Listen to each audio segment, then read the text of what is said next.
Hey, Welcome, Power You. welcome to the Power of You. I'm Blaine Bartlett. I'm Doland White. New day, new time. By gosh, we're here. We're going to be moving. We have not going to be. We have moved. Oh, it's happening. We are now a Tuesday morning show That's on the right. Pacific West Coast. Whether you want it or not, here we are. Yeah. So welcome to the show. You know, Dolan and I were talking last week about this particular episode, Mhm. and we decided that we were going to kind of do a redux, a redo of one that we had done earlier. Yeah. Because things are changing, the landscape is moving really fast, and as organizations start to scale and as organizations start to look at, okay, how do we put this together to meet this new environment that we find ourselves in? And AI is disrupting a lot of stuff, and there's just a lot of things in motion here. So who you have in the organization, where they're at in the organization, what they're bringing to the table in the organization all makes a difference. So we're doing Who's on the Bus one more time with feeling, with That's a right. little That's bit different right. content. That's probably but we talk about that, right? Sustainable success is the ability to adapt to consistent, constant change. And since we've done, gosh, I was thinking about the other day, Blaine, it's been at least a year since we talked about this topic. Yep. Yeah, this is one of the one of the very first topics we did when we started the Power of You. Yeah, and in that course of the year, we've seen AI commoditize and people doing AI. I'm doing AI. Yep. I'm doing AI. Okay, good. And one of the things that what are you doing with AI? Yeah. I came across this article today in Fast Company magazine, which was fascinating, how AI might be fueling a new leadership crisis. Yes. Yeah, overwhelmed leaders are relying on increasingly sycophantic AI tools that reward certainty and avoid challenge and can thereby escalate conflict. Love that. That's a So, $3 word, sycophantic. yeah, exactly. Yeah. So AI is disruptive, whether you're actually actively engaged with it or not. Your people probably are in some way, shape, or form. And the seduction of AI is that the algorithms are trained to be nice. They learned this from social media platforms, which are all organized around how do we keep people's eyeballs glued to the screen. Yeah, that's true. And AI platforms are schooled in the same sort of a mechanism. The algorithm is designed to keep you coming back. Right. So certainty is kind of built into the way that the AI interacts. And certainty is probably the single greatest detriment to effective leadership, because leadership is not about certainty. No. Oh my goodness gracious, no. No, far from it.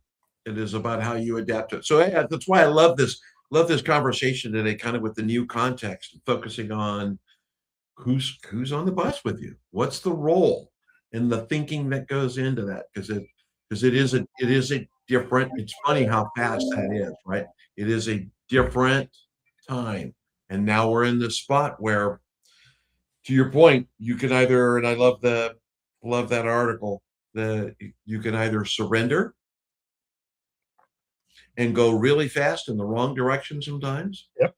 Abdicate your critical thinking skills and Yeah, exactly. Just say, okay, AI's got it. AI told me, therefore it must be true.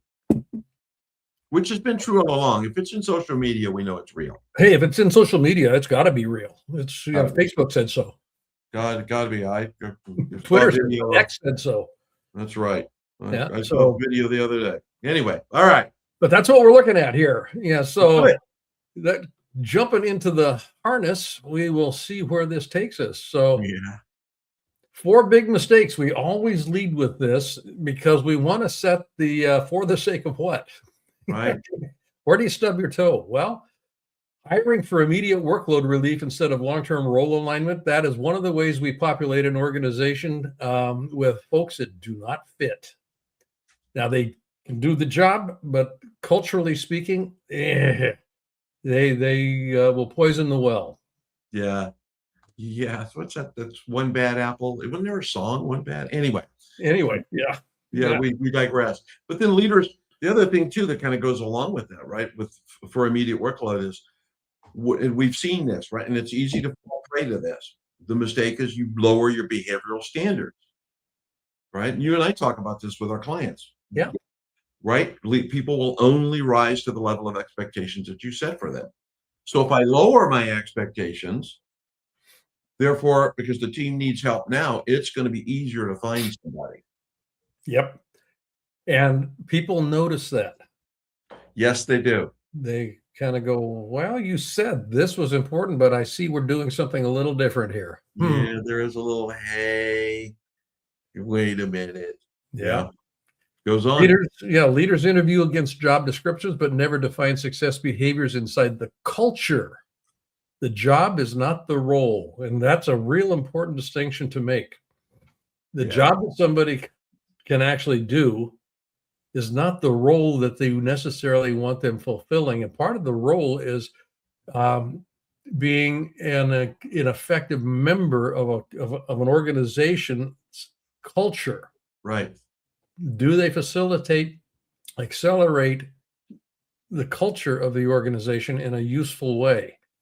And I've told this story before, but I remember when I was doing a lot of work with Starbucks, when they were really expanding in a pretty ferocious way, back in the early 2000s. And one of the store managers was having a lot of difficulty hiring for a barista position. And I said, first of all, pulling a shot of coffee is not that hard. I mean, you can train people to do that pretty well. Yeah. So I said, what's the issue? Don't you have applicants for this? And she said, oh, I've got this. Then she pointed to it. I've got a stack of about 74 applicants here. And I said, well, what's the problem? She says, well, I can hire people that can pull a shot. I'm looking for somebody that will fit into the culture that we're trying to build here. And Starbucks at that point in time, had a very unique culture that was organized around about employee engagement, around meaningful engagement in the work that we're doing. She was looking for people that would kind of fit into that description. They could step into the role of being a partner in the organization, not just a cog in the wheel. Right. So that's a big mistake that oftentimes is made by leaders, is we just, we've got urgency around filling a slot. I don't care who does it. Yeah. It's that thing. If I don't get that slot filled, it looks like I'm not doing my job. Because the question, why haven't you done that? Which hooks into that, the last sentence, right? Protect speed of hiring, ignoring downstream trust. One of the things that comes into that, I think that business leaders forget about, though, Blaine, is that last leadership capacity. There is 2,060 working days a year, or 260 working days a year, 2,080 working hours.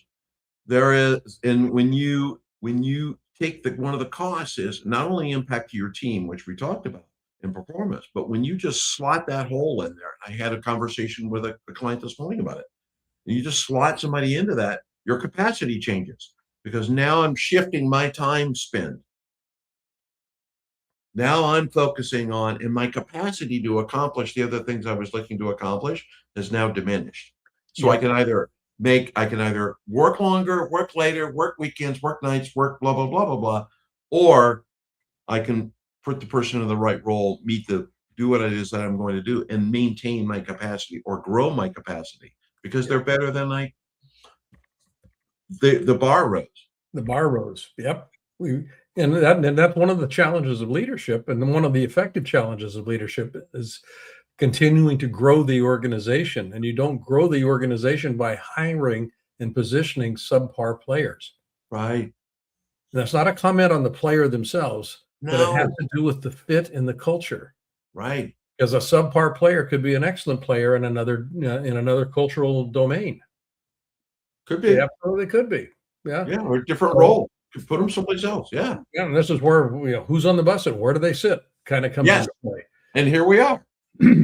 So when you're missing the mark, when you've got people, that don't belong on the bus, that's one point. If you've got people that belong on the bus, but they're in the wrong chair, that's another point. If they're in the wrong chair, but they're doing the wrong thing, or if they're in the right chair, but doing the wrong thing, then you've got the right person. I mean, so there's mismatches that come across. So this is one of the things that we pay attention to when we're looking at organizational effectiveness is how are you designing the system to actually excel? Designing the system.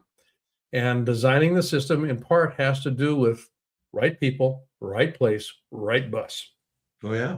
That Well, sort of thing. that other and the symptom too, right? Why does the team keep routing decisions around them? There's a moment anytime you bring a new person into any organization, there is a trust building that must occur, and particularly if they're in a position of authority, what we would call authority, right? The old colloquialism. So, but it's interesting because when you and leaders, as you see this in your organization, when you see that, it's a question: why are we going? Why are we going to talk to dad when mom already said no? Yeah. Right? Yeah. It's People like, learn how to work the system. yeah, why am I doing that? And it starts to be an indicator. I've got a person in a job, but we're not in the role. Yep. Which, as a consequence of that, you're going to see momentum begin to slow down. Yeah. Energy, the feel of the organization starts to take a hit. All of those sorts of things. And it usually happens when you're in a process of adding headcount because you're misassigning. Yeah. Good Yeah. saying. People are going, they got hired for a job, so I'm going to stick them in this position, forgetting that I hired them for a role as well as a job. And I want to be able to square that circle. Yes, that's an image to Yes, square it that is. circle. Square the circle. So, moving from good to great, the cost of who you let on the bus is always higher than the cost of an empty seat. That's such a good saying. I saw that and I thought, yes, the cost of who you let on the bus is always higher than the cost of that empty seat. Yeah, and this is good to great in the book Jim Collins wrote. Oh Back yeah, it's a standard. the end of last century. That's right. Leaders, if you haven't read it, read Good to Great. Just read Good to Great. Just trust us. And what's interesting about good to great, just kind of a sidebar here, a number of the companies that Jim cited in there that are examples of great companies have fallen. They're gone. And part of that has to do with this particular phrase. Yeah. Cost of who you let on the bus is always higher than the cost of an empty seat. Oh yeah. Always. One of my favorite examples he had in there was Kodak. Oh yeah. And find Kodak, people. Try to find Kodak. So good luck. Anyway, there's your homework assignment for today. So basically, when we're looking at right seat, right bus, right fit, we're looking at it through the lens of leadership. Yeah. Influencing other people in order to co-create coordinated movement in pursuit of a worthy ideal. So you want to get that worthy ideal planted pretty quickly here. And it's not the vision or the goals. It's the answer to what matters. And if what matters is not resonating with who it is that you're looking to hire, just know right up front, that's a mismatch. Yep. So they don't belong on the bus. If what matters doesn't fit somebody that is a right fit for the bus, but they don't have a right fit for the job, that role, that job piece, I can't get my arms around it. It doesn't seem to, I don't understand how it contributes to what matters. They're in the wrong seat. Let's find a seat where what they're doing actually can be recognized by them as contributing to what matters. Yeah. So this becomes kind of a litmus test, if you will, for getting a sense of, number one, do they belong on the bus? Number two, what seat's going to be the most appropriate for them? And one of the things from a design standpoint that we want to pay attention to is design is not static. Particularly in fast-paced environments in which we find ourselves today, you're going to be rotating seats. You're going to have, and you want to get your people acclimated to taking different vantage points by occupying different seats so that they can see different opportunities from a different vantage point, from literally from a different perspective. You're going to find that innovation, creativity, and imagination are tapped into in a much more effective manner when you've got expectations set that you're not going to camp out in this seat forever. Right. As the bus moves, the bus is going to morph. That's right. And by the way, you want that. Yeah. Absolutely want that. If your bus looks like the same bus that you had 15 years ago, now we've moved from combustion engines to EVs. We're now fueling things by hydrogen. Yeah. Good. Yes. What has changed? And pretty soon atomic. We'll have atomic cars. Exactly. Right. That's going to be scary. Yeah, I know. So how do we reframe things here? And this is really where Dolan and I started thinking about, let's do who's in the bus again. Right. Because there's a lot of stuff moving around here that is causing, and this is a really functional definition of leadership. It's not the one that we provide up front here, but leadership is the activity of generating alignment. Yeah. Around for the sake of what? Okay, Right. Influencing, co-creating, all of that stuff. But it's at the end of the day, you have alignment if you've done it well. Right. Leaders will think that staffing will solve our issues. Let's just add more headcount. Yeah. Problem with that is it's a fixed cost. Now you've got an infrastructure dynamic that may not be tenable. Yeah. It's funny you mention that, because from that reframe perspective, leaders, I would challenge any leader, go pull your P&L, pull your last P&L, and go find your biggest cost. Guaranteed what it is.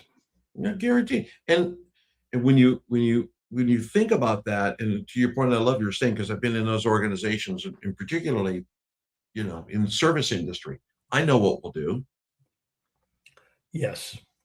I'll throw people at this problem. Yeah, we're going to hire some more salespeople here. Right. I remember there was a guy, we've talked about this guy before, Paul, my buddy Paul Orfala, right? Our Kinko's dad. Oh yeah, Kinko's guy. Yeah. Remember sitting across from Paul way back in the day, pre white hair, with Paul, and Paul saying, "I know, I've got unlimited money. I'll just hire a lot of people. We'll get this done."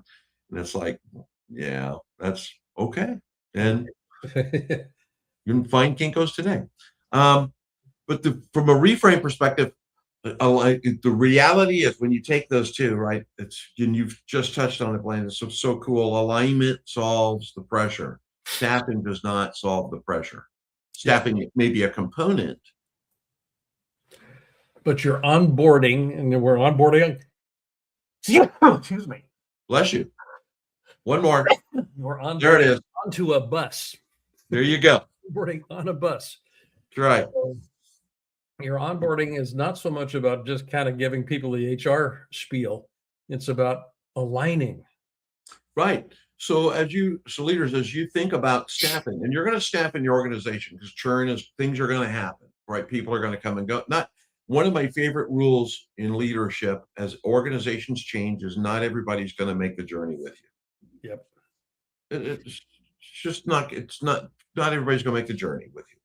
But when you think about it, think about these items. We'll just tag team them. So a weak hire does not remove a leadership load, it multiplies it. So think of these questions. If I'm hiring weak, what's the risk? What's going to multiply if I don't hire correctly in this spot, into the role? So if I hire, just accept for the fact that I'm going to plug a hole, I'm going to put my finger in the dike.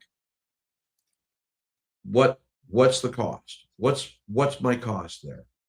And remember that it impacts your capacity too, or the capacity of those that person is going to be reporting to. Yeah. Yeah, that third bullet point there, the role is bigger than the job description. That kind of feeds into what it is that you're talking about there. And I'll oftentimes ask leaders with whom I'm working about their team members. What do you think their job is? What do they get paid for? Two different things. Yeah. The role is the relational dynamic that they actually represent in the system. The job is the task thing that they signed on to do. But the role is the one that can either increase organizational alignment and effectiveness, or it can actually poke a big hole in it. Oh yeah, love that.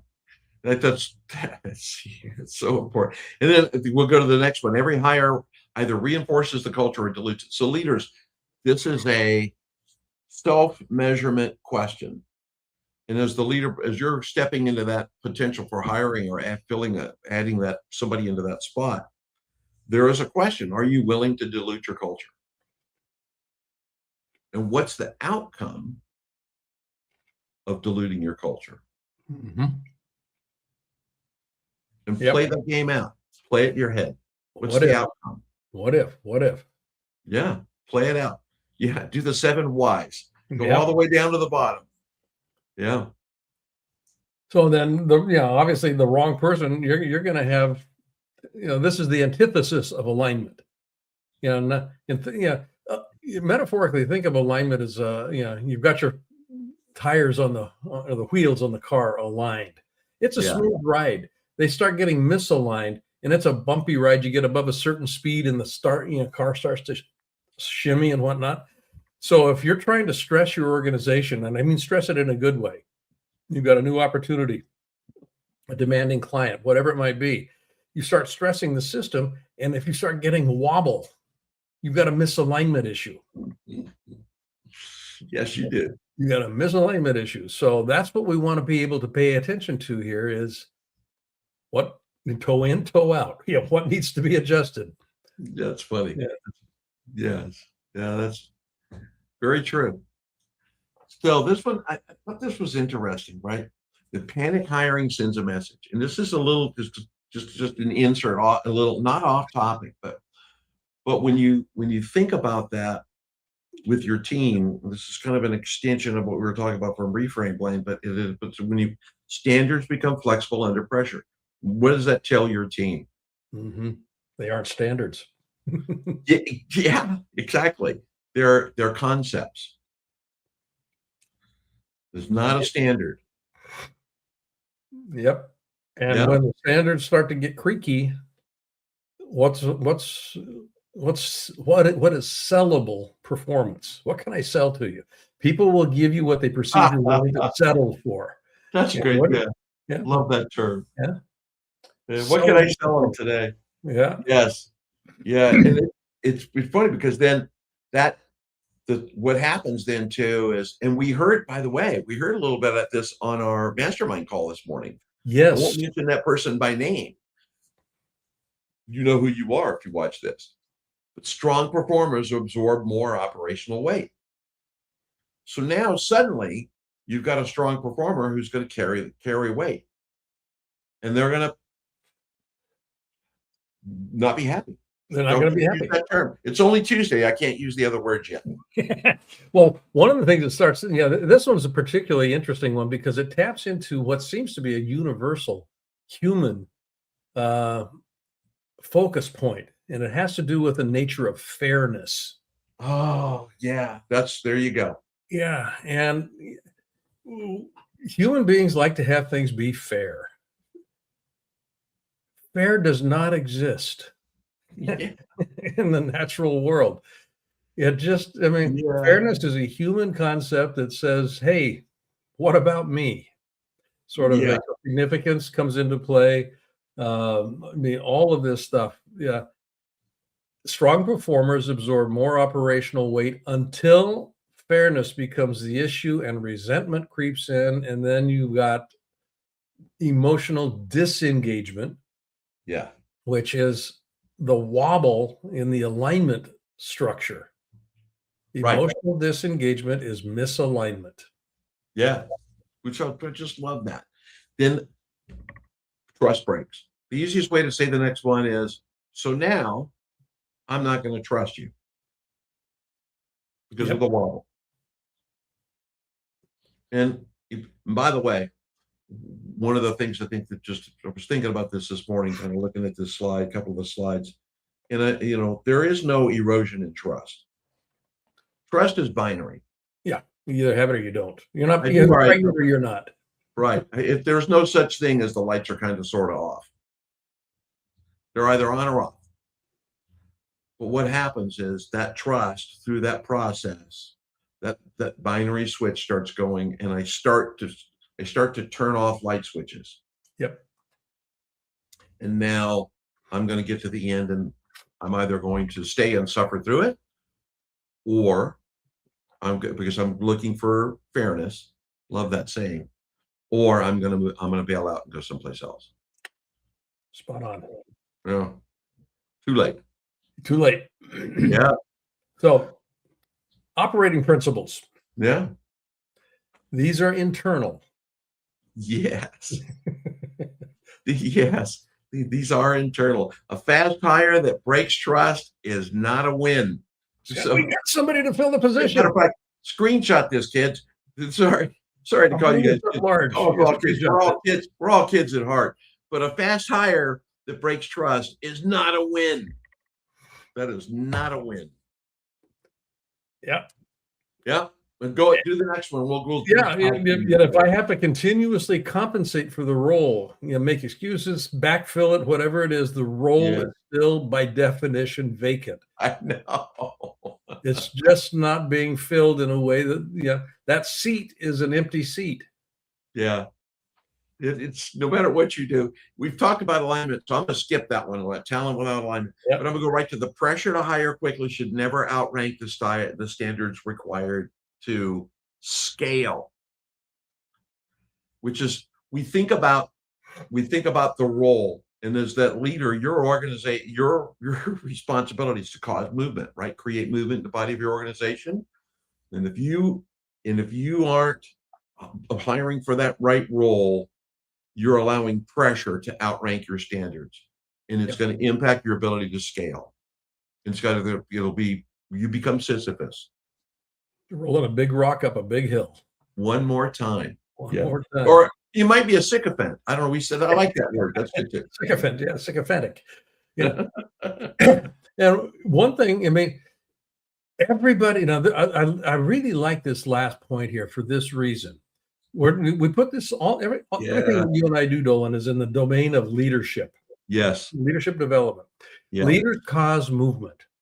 And that's probably the simplest definition of leadership that I can think of. Leaders cause movement. And the question isn't, am I a leader or not? By definition, you are, because you're causing movement. The question is, are you effective in causing the kind of movement you need in order to get the results you say you want?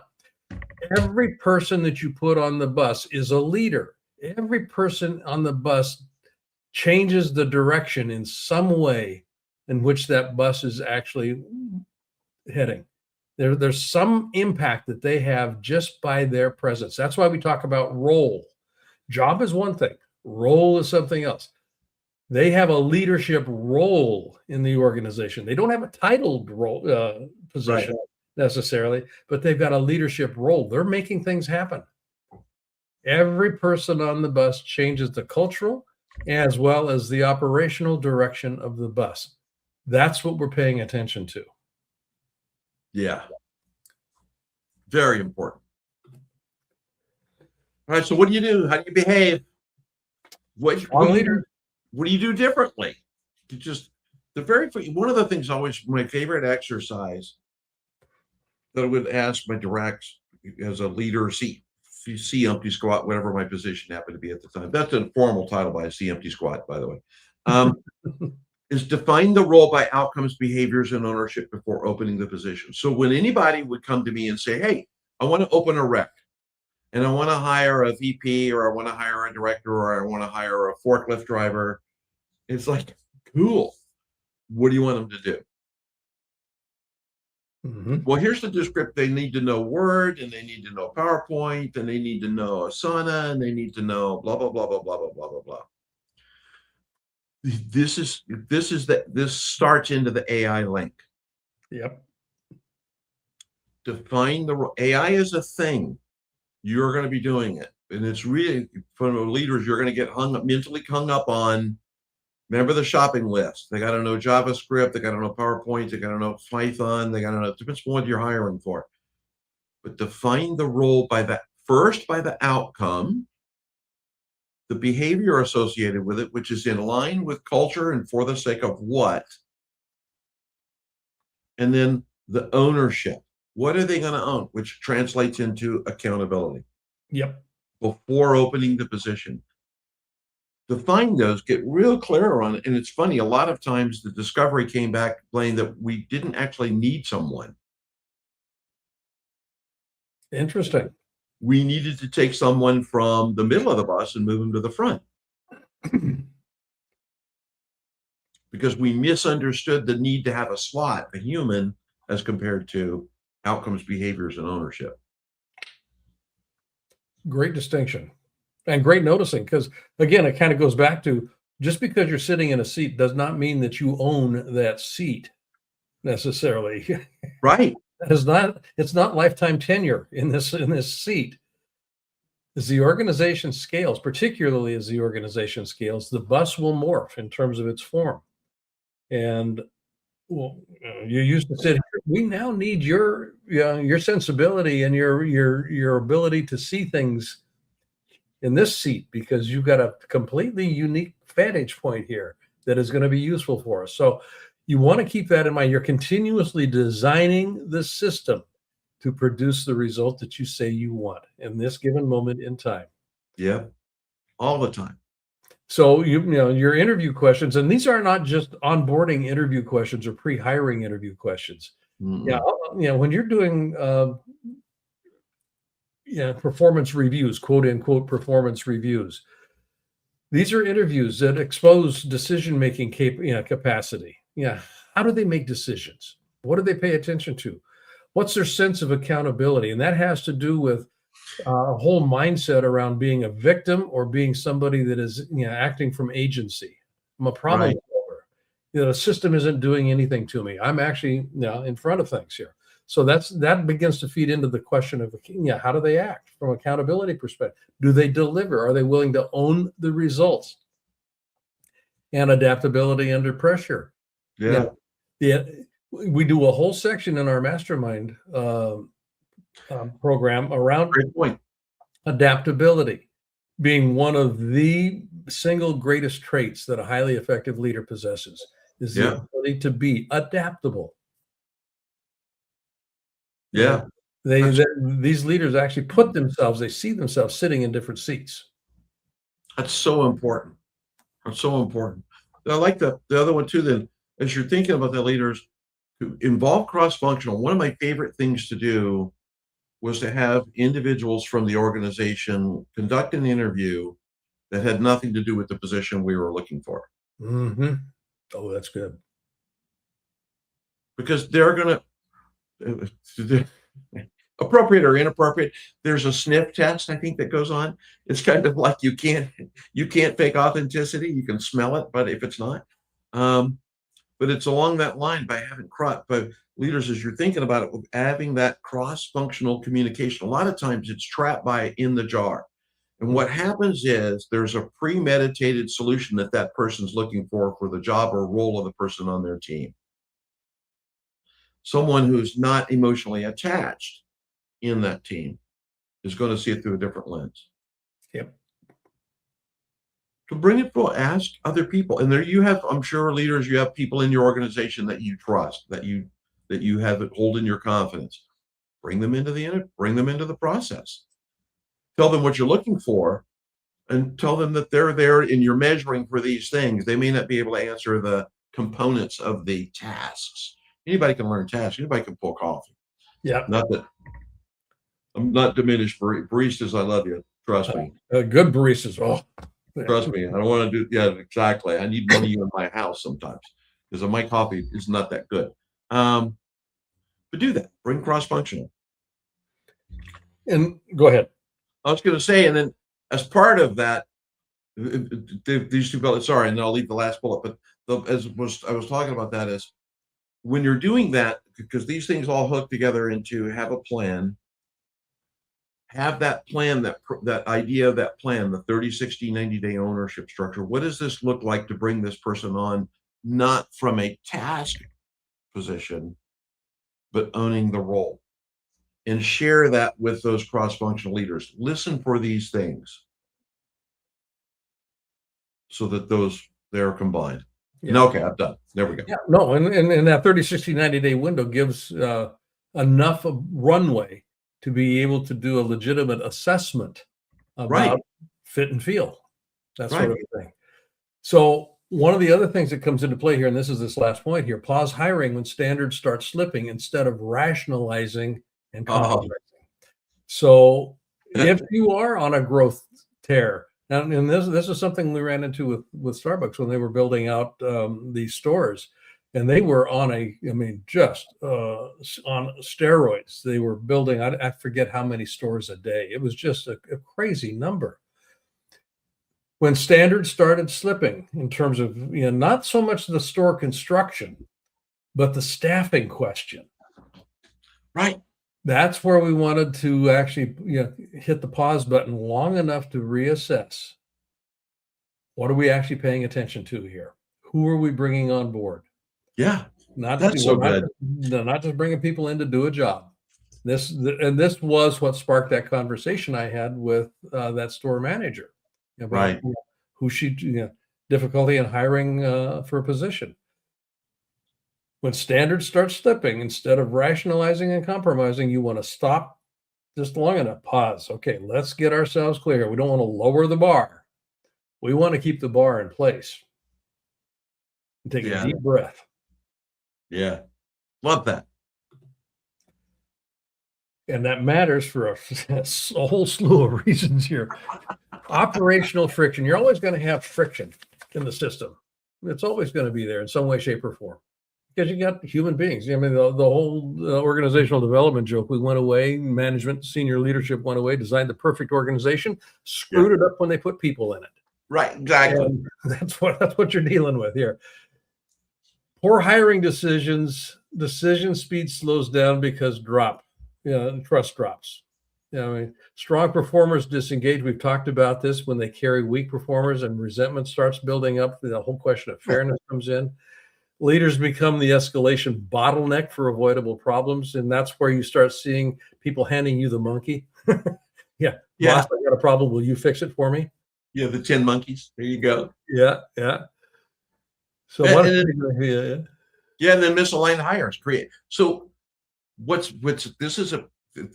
like this bullet because that misaligned hire, that hidden execution inconsistency, the bubble is just 1% off to the right. Or just bubble shifted just a little bit. So now I've got inconsistency across my teams. And my result becomes inconsistent. The outcome becomes inconsistent.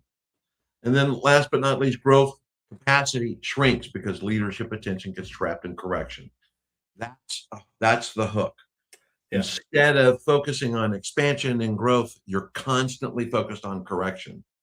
And part of that has to do with this question of role. If people have owned the role that they live into and live from on the team, they are taking accountability and ownership for the team's performance. So when there's something that kind of little squeak, they take responsibility, ownership, and agency to squeeze some oil into it. Yeah, there you go. To lubricate it. You don't want to be the bottleneck. If you become the bottleneck, if people are continuously running things up the flagpole, hey, let's see what our boss thinks about this. Maybe they can solve this problem. You got the wrong people in the role. Yeah. You got to get different challenge. Okay. All right. Awesome. The big win, if you do this well, and this is the brass ring here as you're going around the carousel. The right hires create leverage. The wrong hires create supervision. Now take that and just think about that for a moment. Yeah. And one of my favorite things about that bullet is I once sat before a board of directors and I was asked that question: what leverage was created by the action you took? Great question. I love that question. What leverage was created by the action you took? And it had in relation to the fact that we spent a lot of money to bring a person on board. Yeah. What was the leverage that occurred because of that? And fortunately, there was some leverage. However, I got lucky. It was one of those moments. And it worked. Yeah, exactly. Strategy scales when the right people own the right responsibilities with the right behaviors. That's a long ass sentence. Tuesday. Okay. It's a long sentence. I'll remove the other descriptor I had in there, but it's a long sentence. Strategy scales. The strategy has to scale when you have the right people own the right responsibilities with the right behaviors. Which allows you to grow most effectively. Growth isn't sustained by adding headcount. And you got to get that so clear. The No. leaner the organization, the more effective it is likely going to be. Growth isn't sustained by adding headcount. It's sustained by adding aligned leadership capacity. Now, think when we're talking about aligned leadership capacity, the capacity in the organization to hold multiple people that understand that leadership is about causing movement. Right.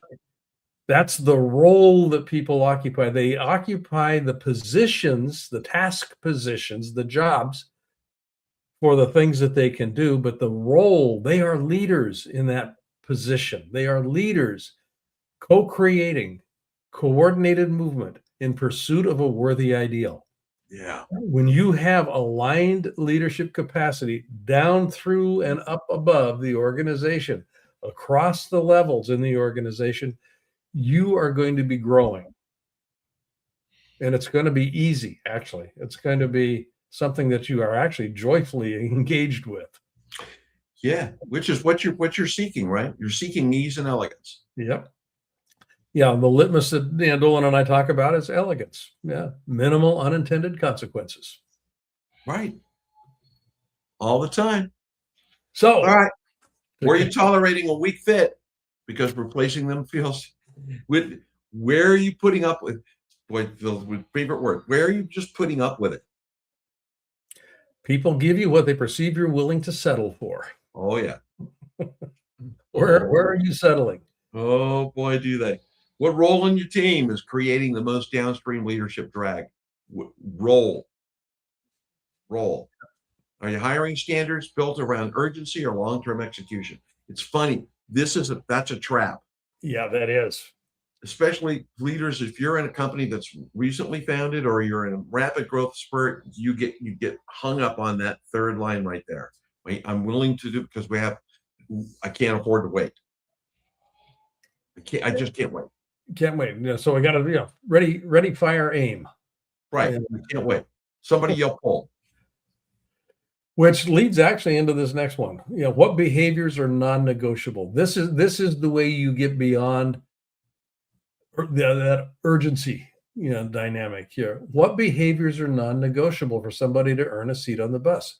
This is where you're hiring for fit as well as feel.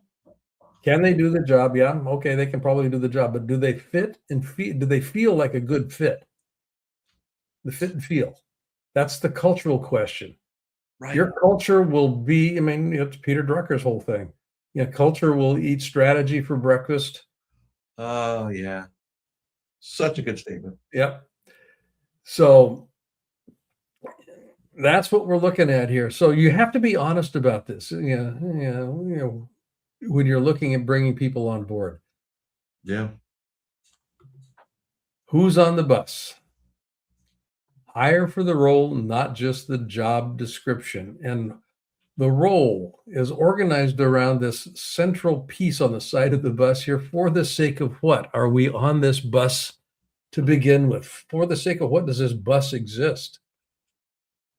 Yeah. When you got people that resonate with your answer to that, then you've got people that are likely to be a good fit for the bus. Then it's a question of what seat are they going to occupy? Right. And leaders, I'll challenge you. The first leader to respond with the answer about what one role on this bus is incorrect, I'll send you a virtual Starbucks coupon. A virtual one for a virtual cup of coffee. There is a problem with that picture. So anyway, it's just, that's not being a sycophant. That's just being a sick person, I suppose. Anyway. There you go. All right. There we go. All of these powers of you are aggregated and assembled and curated and packaged as part of our solo business experience. This is the community that Doland and I curate, that we've set up. You are welcome to be a part of this community. It is basically all things leadership. You would have access to different programs that we offer. You have access to Doland and I on different occasions. We do live programs there. There's a whole library of content that we have assembled and we are putting in place. So you're invited to join the community. It is a curated group of like-minded people that are thinking about, how do I be a better leader? How do I create more impact in my life and in my organization? So feel free, scan that QR code or just follow the URL, and you'll come to a landing page that kind of gives you a little bit of a description of the community, and you're welcome to join. Absolutely. Yeah, we'd love to have you. One thing that's a common rule, Blaine and I talk about this frequently, is you can't do it alone. Yep. We have a tendency as leaders to we can't redo the 5 lies again, but but there is that propensity to want to try to do it alone. I am a leader, therefore I must appear that I can do this by myself, and you can't. So no better place to do it than in a community of other leaders from around the world. So come join us. So, folks, thank you for listening today. This is The Power of You with Blaine Bartlett and Doland. And you're Doland White. I'm Doland. So we do these every Tuesday morning at 10:30 Pacific. Yes. 10:30 Pacific, our new time slot. So we look forward to seeing you each week. New topic every week, something to do with leadership. We've got about 70 of these programs now curated into the Power of You piece that's in the community. You'll have access to that once you're a member of the community. So the invitation there would be to be able to access those Power of You, and they're usually about 45 minutes long. Take them, sit down with them, show them to your team, have a conversation with your team about what this means, and Please. See what they do. There you go. Dr. Bartlett. Dr. White. Once again. Thank you, my friend. All right.